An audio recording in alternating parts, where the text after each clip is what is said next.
Merci beaucoup de nous suivre de partout dans le monde. Essengo, ya okutana na bino lisusu, mukolo malelo, poto beta lisolo, oyali kota la bongo, République démocratique du Congo, les communicateurs de la République, vous retrouvent encore une fois pour parler de la situation sécuritaire à l'est de la République démocratique du Congo. Coup sur coup, les forces armées de la République démocratique du Congo répondent aux terroristes Diam-23 et envoient plusieurs militaires rwandais en enfer. Johnny Luboyanga Chama mène de mettre des opérations au niveau de la province de l'Ituri et surtout à Djougou, un territoire menacé par le militaire Zougandé qui appuie les terroristes du M23 et l'air allié du groupe armé Zaïre. Qu'est-ce qui s'est passé? Notamment les images horribles du bombardement et surtout la bonne nouvelle reste que les petits avions porteurs Yaoyo Wango Bandeki Koloba Action Humanitaire vient d'être abattu par les forces armées de la République démocratique du Congo. Les images défileront dans le fond d'écran de votre téléviseur Baimboka Congo. Vous devez encore rester ici informé sur la victoire stratégique des forces armées de la République démocratique du Congo dans le territoire de Wadikale. Dans leur rêve d'aller vers la province de la Chopo, les M23 ont été bombardés chirurgicalement par les forces armées de la République démocratique du Congo. Abdallah Nyembo oyo azalaki bongo remplaçant ya Pacifique Masunzu na minute na dikobeta na bino lisolo tout la musia zazabali koyebate akufi to azali na bomoi parce que depuis arrivé ya gouverneur militaire na Walika les centres, l'homme a été retracé comme étant celui qui a trahi les forces armées de la République démocratique du Congo sur l'axe Walikale centre, surtout la localité stratégique Oyo Ekoyaki na Maboko Yabanya Rwanda. Pourquoi je parle de la localité stratégique? C'était une localité qui permettait aux forces armées de la République démocratique du Congo de sécuriser et les hélicoptères de combat et les Sukhoi et les drones. Na minute Oyo to récupéré yango dans moins de 24 heures et le feu vient d'être allumé à Walikale, à Pinga, dans na niveau il y a piste d'atterrissage Oyo M23 abandaki kosalela pour préparer le ravitaillement du côté du Rwanda. Voilà ce que nous allons essayer de parler avec vous dans ce numéro. Il y a décryptage de l'actualité politico-sécuritaire, il y a ko senga bino bomo mesano, il y a ko continuer, il y a ko aimer l'émission, il y a ko s'abonner massivement, mais surtout il y a ko commenter na ba information oyo to uti ko pesa Abdallah Nyembo akufi to akufité des précisions. C'est dans les heures qui suivent, toujours avec les communicateurs de la République. Mais la bonne nouvelle reste la reprise de Buhamba Namaboko, il y a ma terroriste et il y a M23. Namitu na bango, bazalaki déjà nanzela vers Tchop. Namitu na bango, ils étaient déjà puissants. Zokane nabisaki bino ba terroriste ya M23. Bazalaka makasite. Moussala Rwandais, c'est la traîtrise. La force de Rwandais, c'est dans le renseignement. La force de Rwandais, c'est dans ce que nous appelons l'infiltration. Kabila les avait aidés au sein des forces armées de la République démocratique du Congo. James Kabarebe avait essayé d'Yakotia, Batoyo Bazali, na Likopana Bango, dans des points stratégiques. Pour que base à la maîtrise yaba service à renseignement mapinga na biso la police nationale congolaise PNC, la direction générale des migrations DGM. C'est ainsi que bazwa kanyo so wana po bayeba kike na oyo ezali kotia la bitumba solo ya mibali bakoki kote le matin. Les Rwandais bamikumisi mukolo alobi. Les Rwandais babeti tolo balobi bisonde ao. Barwandais batindi bafo wazalendo même dans la ville de Uvira na territoire ya Uvira. Barwandais batindi bafo wazalendo na haut plateau de Fizi. Le Rwandais batindi le colonel Mayele na territoire ya Mwega. Le Rwandais bakitisi Abdallah Nyembo, c'est lui qui remplace Masunzu. Na tongo na bete libino le long et large ya oyo nani azali Abdallah Nyembo oyo azali maman na traître. Bayeba kite ke collaboration yo tozali nango na ba service ya renseignement, na service ya Mossad, na service ya FBI. Abdallah Nyembo était suivi de près. Parce que Nyembo était connu pour son rapprochement avec Joseph Kabila. Plus grave, réunion Kabila Salaki na Bukavu, Nyembo abandaki ko participer en ligne. Il entendait, il recommandait, il a reçu les ordres. Les ordres qu'il a reçus, c'était de faire tomber la ville d'Uvira. Les ordres qu'il a reçus, c'était de faire tomber Walika, les centres Poiteba, Fongolanzela, Oyobakokende du côté de Kisangani. Rappelez-vous, sous le temps de Makengo Aloba, que prochaine parade militaire na bango et kosa le dans la ville de Kisangani. Zokande babandaki ko mikosa ndoto na bango eye kosuka na nzela. Ndoto na bango esuki na nzela. Abdallah Nyembo akiti Walikani. Asali babuzoba. Alobi oyo ya kokaki koloba. Mais ayeba kiteke bachela qui est déjà manyoko na mai. Communicateur de la République, est-ce vrai na ebisibino na ye? Na bayam 23 na Bouhamba. D'ailleurs, je veux que vous puissiez voir d'abord les armes qui ont été récupérées. Na Bouhamba. Au côté dans un village, dans une localité, que tu n'as pas le secret, que tu n'as pas la maîtrise. Dans moins de 24 heures, on te fait la contre-offensive qui pouvait résister à la contre-offensive de FARDC. Wana Abdallah bazali kozwayete moya pesa bango information ezali lisusuté bazwi bango par surprise et comme sikoyo makolo bikisanga ina osombela yo sapatu toyebisaki bango que à un moment donné même nzete bomatela ki kozala même nzete bokosala nini boko kitela. Le Rwandais commence maintenant à réclamer. Le ministre des Affaires étrangères rwandais a salé la déclaration de Salimini à Salialobi. Cette fois-ci, ça n'est de trop. Comment est-ce que le gouvernement de Kinshasa va continuer à bombarder le village Oyo Ezali, Naba, Nyamulenge et Belé? Pourquoi Kinshasa a lingi Kimiate? Oh, Tobandaki Kolobanabamo, c'est vous qui avez débité. Bino Batubobandi attaque. C'est vous qui avez attaqué les positions de FARDC. Ezala na Walungu, Ezala na Mwega, Ezala na Walikale, Ezala na Otezali Kobenga Uchou, voire même na Nirangon. Vous attaquez au nord, vous attaquez au sud. Mais le nord Kivu, na minute ces enfants-là qui sont venus de l'Égypte, Nazem Sabino ba Congolais, Belé ba Benginga na privé ba lobby, Yebisa Tata Mokonja Yekolo, appelle sa bango commandement. Parce que c'est le jeune là, capitaine de son état, qui a donc Nazem Sabino qui a tué le Rwandais, Abdallah Yemoko tout la Mousia Zaza, ba Dieu Oyo Bayakina Abdallah, Basi ba Koti na Siamabele. Kanda moko kosakana te ba wazalendo bazalaki nawo.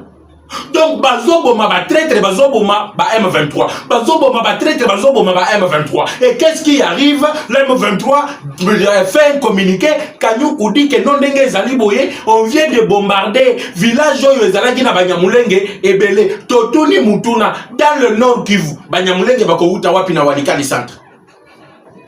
Dans le territoire de Walikale, là, Bino Batroza Kuna na Walikale, ceux qui connaissent bien la province du Nord Kivu, Boye Bisabiso, Banyamulenge, Oyo Bazali na Walikale Bazali Wap, Tala Lolenge Moko Bango Moko Bakomi Kokoya na Mbeba na Bango. Dieu est en train de le confondre à chaque chose à son temps. Bakoka ki kobeta mbela balkosi balobi. Lelo sur terrain c'est autre chose. Lelo sur terrain c'est autre chose. Bakimi basundoli minduki. Dieu merci parce que Bawazalendo va récupérer Minduki, va récupérer Massassi, va récupérer Oyo Ezali va lance roquettes multiples, les armes lourdes, ne ba yam 23 bakimi batiki yango. Wazalendo va naki ko réclamer, gouvernement paie sa bango Manduki babunda. Les lobes militaires bazolela $500 na biso na prime tozo mona yangote ravitaillement ezalité zo kande Abdallah Sarakinini à quoi ka bloqué yango du fait que la M23 puisse avancer depuis qu'il a pris le commandement de la 3e zone de défense. Regardez que la M23 a recommencé à faire des bruits à Ebisibino bazo avancer na Walikali ba Ebisibino bazo avancer na Mwega ba Ebisibino ba continue na 3e village o ezalaki na Chabunda. Mais lelo la réalité elle est tout autre. Réalité ezali oyo mususu. De très bonnes nouvelles na tongo na ebisaki bino oyo mwana wana tikanga na benga yeka mwana parce que muto oyo azali mukolo aliko raisonner na avantage ya mboka te na bongo na ye azali se mwana moke Abdallah Nyembo. Je n'ai pas le temps de revenir sur Abdallah parce que boyebi na tongo j'ai parlé de qui a nommé, qui a recommandé Abdallah Nyembo. Pose à la place à Zaliwana. Vous allez faire des communiqués Tokoyokake. Village à Banyamulenge, aussi Boyoka Yangona Walikan. Oh, le Banyamulenge, va bombarder le cité d'instruments peuplés. Kuna na Rwanda, Balobi, Kinshasa continue de bombarder. C'est Kinshasa qui ne veut pas la paix. Et entre-temps, Fachi est invité à Kremlin. Boko Tunanga, mais Kremlin, Zalidine. Mais c'est là où le bureau de Poutine est allé. Président Israël, Aouti Awa. Le roi du Qatar a outi awa, l'émir du Qatar. Tobenga yebongo parce que bango balingaka tobenga l'émir du Qatar. L'envoyé spécial de l'émirat arabe uni a outi awa. A tiki paye une invitation. Demain, monsieur Poutine a lobinga peine à outi kala nasimate. Et le qu'est-ce qui se passe? Ba Imboka Congo, je veux que les techniciens puissent vous brandir. Azotie la bino communiquer via gouvernement rwandais. Le gouvernement rwandais balobi ke ndenge tozaboye Kagame akozala na Washington te Kagame akozala na signature ya accord te parce que maladie eleki il faut opérer le cerveau. Voilà comment il vient de fuir. Et quand il fuit, il se prépare. Quand il fuit, il active l'option militaire. Et comme Kagame yoka kalangage ya force, biso peto kola ki sait que biso nyoso ba congolais to koma eloko moko, tozali sima mboka na biso, peto koti ke la mutu lisusu espace te. Nalobaki na bino bolanda makambo Washington te bolanda makambo Douate. Kagame ne donne aucun intérêt na ba makambo wana. Au moment opportun Kagame va saboter. Le communiqué bimi lorsqu'on les a bombardés, lorsque Kagame a vu que na minute où il est les perdants, na makambo ezali ko salema il n'est pas gagnant à Olobinin. Lolo à la même date, il va se faire opérer. Que va dire Donald Trump? Ah, Olobani. Parce qu'intérêt le lot où ils allaient menacer les alliés américains. Des moments les américains balobi non. Africom direction générale il faut les aller à Kinshasa. Il faut ba base militaire avancée. Et ils allaient na Beni na Baruchuru partout là. Tout le monde a su quoi M23 bisikani ni ba obandozonge les choses pour la koya pour agresser biso. Or l'M23 qui parle aujourd'hui, il y a que bazali ko bomba civil. Ce sont le même M23 qui ont tué tous les hommes na Kishiche. Na idée na bango expansionniste. Il faut tuer, remplacer les Congolais. Il faut remplacer les autochtones par le Pygmée, par le Rwandais plutôt, par les Banyamulenge. Ceci, c'est là. Les Banyamulenge, na bateau, babandaki koya o soi-disant protection. Nous avons sabino que tout la moussiazaz. Mutuna mutuake koluka place nini akobatama. Bozani bali. Bokata mingenga boya to bunda. Dans une guerre de face à face boy. Rwanda koki côté le matin. Preuve yango yo ba kimimbangu partout. Awana nous nazali du côté de Buhimba. Bisika oyo capitaine wana na o tozali ko benga le basio tozali ko benga bataillon Tigre. Non. Ces jeunes là nazo bisabino ke musala basali. Soki otali Munyarwanda. Non, Munyarwanda kokaki ko résister te. Munyarwanda kokaki ko telemate. Ba fongoli penza véritable moto ba yoka ke mbuma ya solo yango yebandi kolena.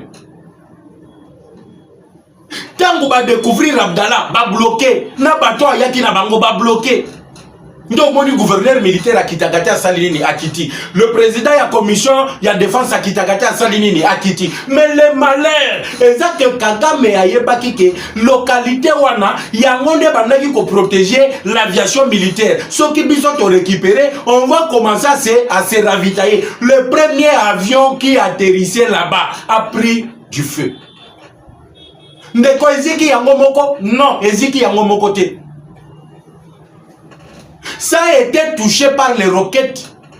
Les roquettes yabanani yabajeno yobauti formation na Égypte mokonjamboka félicitations longonya.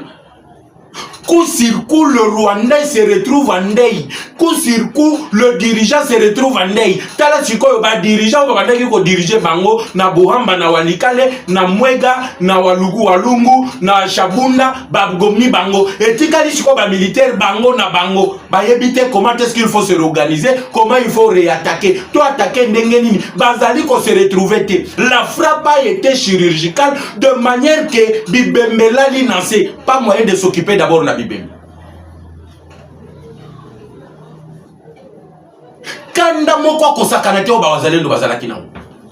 Avant d'attaquer d'abord le M23, avant d'attaquer d'abord le militaire rwandais, babandi nanu na ko attaquer ba oyo bazalaki ba traître na rana bango moko nanu. C'est là où le M23 se sont rendu compte balobité awa yekomi likambo mususu. Soyez là, nous allons nous battre. Soyez là, nous allons nous battre comme des hommes. Le Rwanda n'a été jamais classé. Même quand vous êtes à la présent classement, il y a armée au niveau de l'Afrique. Le Rwanda n'existe pas. L'armée rwandaise n'existe pas. Mais qu'est-ce qui se passe? Le Rwandais, Bazali Makasi n'a infiltration. Bah, infiltrer biso sur tout le niveau. Abdallah Nyembowana, un petit, même chose à Mukolo Kabila. C'est un pire petit de Joseph Kabila. C'est Kabila qui l'a fait. Oh, Azaliwana, c'est Joseph Kabila. Il a reçu les instructions de Kabila. Kabila lui-même était à Bukavu. Bukavu, on a yaki ko sala li non. Et c'est ngeli to quoi il s'ouvira. Et c'est ngeli to pousser. Tu sais que dina dialogue. Tu sais que tu dois accepter à quoi il s'appelle de mort naye na oyanang. Mais bah c'est dispersé dans l'ombangu. Réunion ici la te katani dans l'ombangu. Moi na bendan. Na makele le ka ya drone bayokaki. Balobia wa yekomi amabe.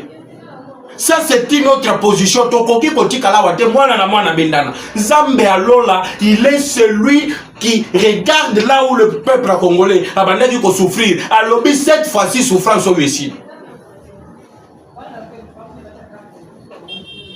Dans des jours, Makelele dans les réseaux sociaux, les gens commencent à nous appeler. Oh M23 Boye, M23 ceci. Je vous avais dit, prenez votre mal à patience. Ezali Bitumbe, Ezali guerre. Ça ne veut pas dire que chaque jour Bisson de Tokobeta Kabango. Non, à un moment donné, ils sont aussi là, ils s'organisent, ils peuvent prendre un village. Mais la réplique et tout autre sera à la hauteur de la provocation. Le Lobanan Bazali Koluka, tout ça là, tout respecter c'est le fait.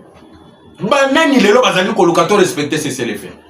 Le colonel Mayele wana ya Mwega. Oyo Nyembo Abdallah pesa ki ordre yake ba militaire du côté ya Mwega passa la repli stratégique avant que ba localité mibale ko ya na Mwega. Vous savez là où il est? En enfer. Il a été envoyé en enfer par les Wazalendo qui ont d'abord commencé à se venger de lui. Après avoir se vengé de lui, ils ont attaqué maintenant l'ennemi. Oh yo ya bandaki ko collaborer na bango. Ils ont envoyé le premier renfort. Ils ont ya na Buhimba, ils ont ya na Mwega, ils ont ya na Ruchu. Bayeba kite ke renfort oyo bango batindaki et si ekoyaki na nini na mbiskadi ya bawazalendo encerclé maintenant. On leur prend ezali système communicationnel. Ils entrent dans la communication na banane na état-major général ya M23 Sultani Makengo. Makengo a commis Koloba et on lui dit ya watosi tozui Gouramba bien sécurisé, il faut envoyer les renforts pour tout ça la ligne de défense, ba ligne d'attaque, ba ligne ya boy. L'état que Masunzu a tindi ordre de Batu Bazali Koya, c'est là que le fait s'est allumé. C'est là que le fait s'est allumé. Na pilote abandaki ko conduire kama aéronef wana na copilote na batu bazalaki na kama aéronef na minduki babandaki ko ya nango putulu sur putulu. On ne joue pas avec un pays qui se réveille, un pays dont tous les Congolais le besoin comprendre que c'est le moment où nous tous nous devons nous unir. Kagame le nozokima malade ya Mutuba, il était aujourd'hui. C'est le gouvernement rwandais qui dit Kagame doit s'opérer de la tête. Donc, Makele le 3 Salakawana, Liboma na Mutu. Mutu na yeza la kabiente. Surtout la mort y a envoyé Naye, l'homme de confiance de Kagame, qui vient de tomber. Les autres ça va Congolais, il y a quoi aimer émission, partager l'émission, commenter des bonnes nouvelles qui sont en train d'arriver. Côté, le M23, Azali Kosala, marche de santé, il est en train de partir partout, il est en train de reprendre des villages, le M23, ceci, c'est là. Ils étaient aidés par des traîtres au sein des FARDC. Ba traître wana nyonso tout to tiaka loboko na bango te to sali nini, to tie loboko na bango. Bamususu balobi bazongisa bango wana Kinshasa, bamususu balobi bazele te tokosila na bango awa parce que peine de mort wana ya Kinshasa bozali ko appliquer yango te. Tika biso na nous to appliquer la peine de mort awa. part à Nituri. Les alliés du M23, le groupe armé Zaïre, le CRP, commandant Nabango, Ake Kokutanana Satan. Satan zotu na yozo memelanga batebele boya lobinga ite eza Sukhoi. Même 23 kosaki bino wa ke Sukhoi ya suka FARDC bango bazali nango ba détruire yango. Siko de quel Sukhoi bango pe bazali kwa kize biso ke l'armée congolaise et les Sukhoi bazali ko bombarder. Omoni lokuta ndenge sili bango. Bako sakate. Tu peux mentir pendant 99 jours. Mais la vérité te rattrapera. Ote ba drone wana, l'armée ougandaise ba outi ko bombarder, l'armée congolaise n'a plus de drones. Lelo bazolo bani, ba drone ebomiye, ba drone betiye, ba drone siko nani azoko sa nani azali ko loba bosolo. Entre biso na bango, nani azali ko loba bosolo. J'ai suivi de plus près l'évolution à Makambolobi. Les militaires nous appellent de partout. Ici, on ne peut pas divulguer nos sources d'information, mais vous devez savoir que le tout forum et tout, et bien, qu'il fait l'engropé en détail, Satan est en train de regretter parce que tout est comme une ressource ma casse une affaire. Pourquoi? Parce qu'on a envoyé les Rwandais en milliers et milliers, en centaines et des centaines de Rwandais qui ont été tués. Et nous nous en foutons de vos communiqués. Nous nous en foutons de ce que Petiwana, Olivier Nduringire a Koki Koloba. Est-ce que c'est comparable à 20 millions de Congolais? C'est comparable à 20 millions de Congolais?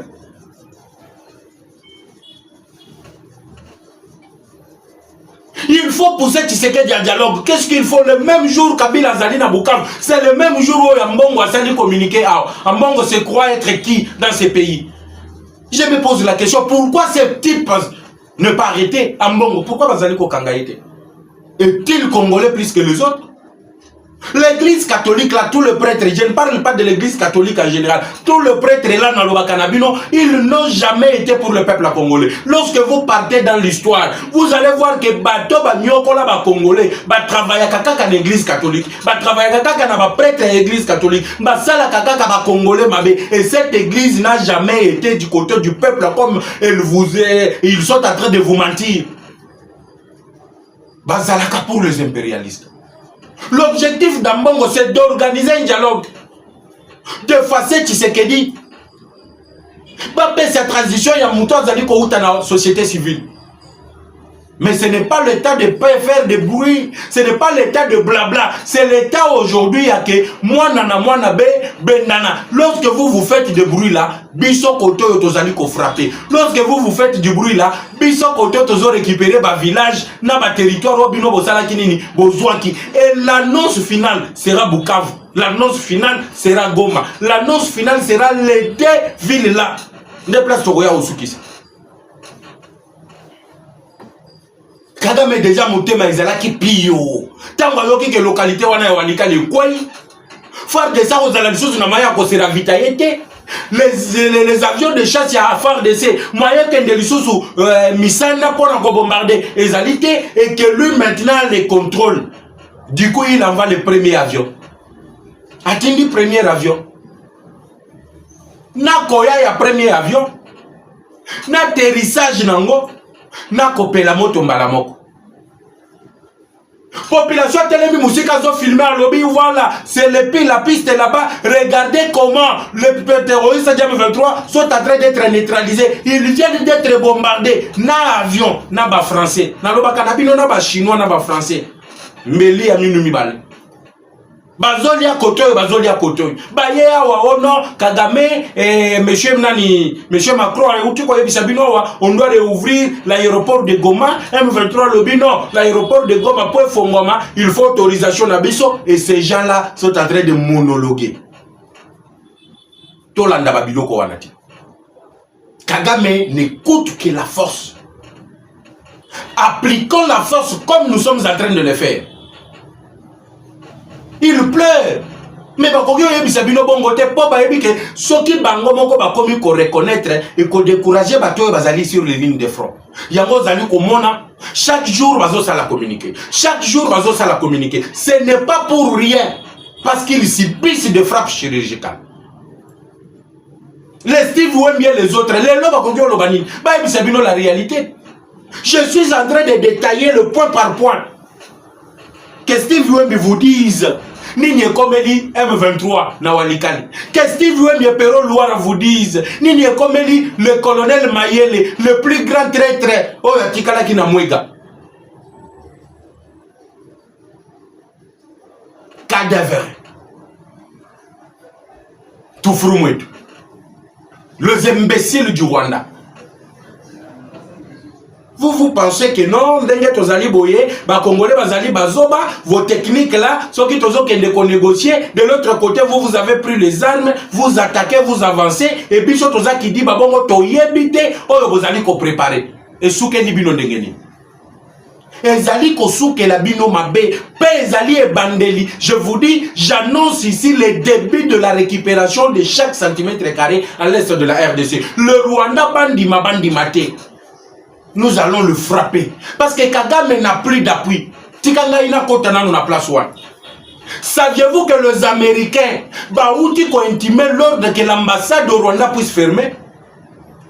Pourquoi les Américains bazo kanga ambassade na one?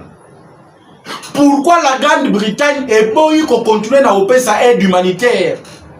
Pourquoi l'Allemagne a refusé de donner Bamindu qui n'a pas aide à l'armée rwandaise? L'armée rwandaise se retrouve seule. Il y a moi au Moni, dans le territoire de Walungu, la mine qu'exploitait le Chinois ensemble avec le M23 a été bombardée par les forces armées de la République démocratique du Congo. Plus grave encore, le Chinois Oyo Babikaki, Bakimi Bakeiwapi, Bakeko s'est retrouvé du côté ya Bukavu. Balingi Bazonga, Nakozonga na Bango Bakoy.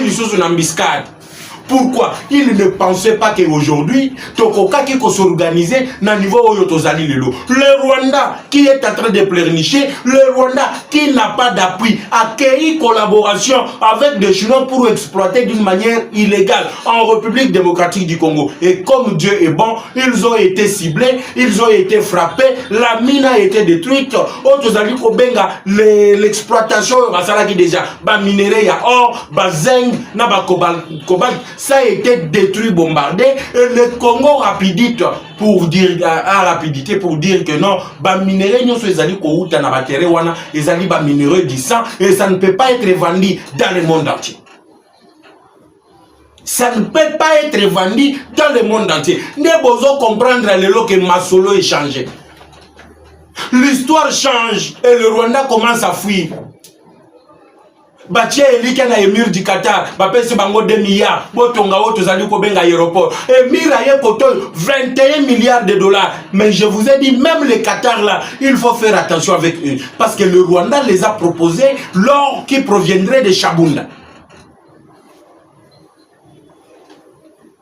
Le Rwanda a essayé de corrompre même Massa de Boulos. Mais heureusement que Fatih, avec toute son équipe, ils ont pu convaincre l'administration américaine. Ils ont pu mettre quelque chose en place. Oyoba opposant, Oba Katumbi, Ba Kabila, Ba Nani, Ba Ke États-Unis kuna, Wanyanya, Ba Bengani, Bango, Ba Yekout, l'autre côté. Les lots, Ba Keko se retrouver dans Bukavu, dans une réunion de déstabilisation. Tout ça, la Nine. Étudions d'abord l'accord de Doha. Qu'est-ce que nous pouvons faire pour amener Tshisekedi au dialogue? Qu'est-ce que nous pouvons faire pour que Tshisekedi à quoi il ça la peine de mort qui pèse sur Kabila et sur Nantes. Et cela, ça ne passera jamais.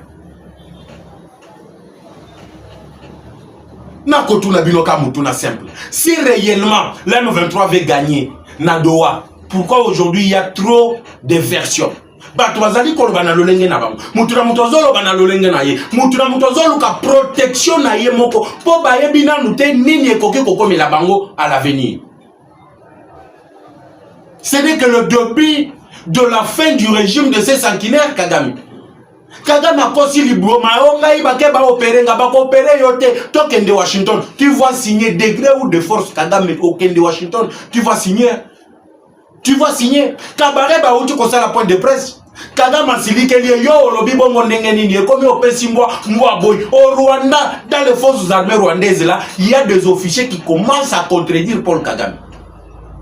Et ici, chez nous, vous verrez des Congolais très émotionnels. Par contre, il y a TikTok, à Monica, Karwande, Moko Boye, Azali Kosale, Laye, Babilo, Kwalokuta, Aye, Akosie, Ya Bandi, Kondimelaye, comme quoi Rwande, Wanande, Azalaki na Bosolo, Azalaki na vérité. Ils ont kanda Ye Bakite, que Bango va utiliser le même système. C'est le même système, on va utiliser, même pas le Kaningi du King vient Caméléon, lorsqu'il était président de l'Assemblée nationale. Aye, Bisaka Bino, Awake, non, tel village est quoi, tel village est quoi. Ils ont kanda en réalité, c'est cette stratégie utilisée par l'ennemi. Démoraliser les troupes qui sont au front. M23 déjà. Donc, nous sommes infiltrés. Il faut que nous puissions faire le repli stratégique. C'est comme ça qu'ils ont laissé plusieurs villages à l'ennemi. Et maintenant que Toyebi Bango, Toyebi système de jeu à Bango, Bango nyonso tout la mouchiazaz. On leur a pris à leur propre piège. Voilà, peuple congolais, Oyo Ezalaki, actualité du jour sur le plan sécuritaire, de très bonnes nouvelles qui nous arrivent à partir de Walikale Centre, du côté de la province de l'Ituri.